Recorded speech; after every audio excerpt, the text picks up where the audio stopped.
जी नाज़रीन, ये हमने टोटल जो हमने फ्रूट था हमने काट दिया है। आप देख सकते हैं कितने लोग, चेक करें कितना प्यारा लग रहा है हमारा ये। अब इसके अंदर हम जो बाकी हमारी चीज़ें डालते हैं।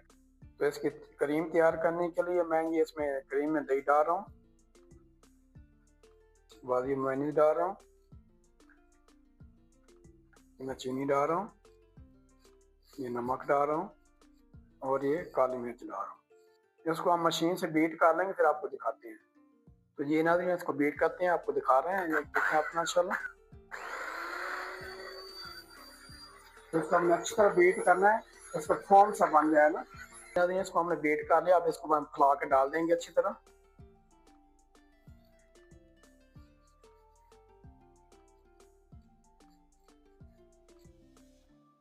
अब खूबसूरती के लिए इसके ऊपर हम किशमिश डाल देंगे फैला के अच्छी तरह।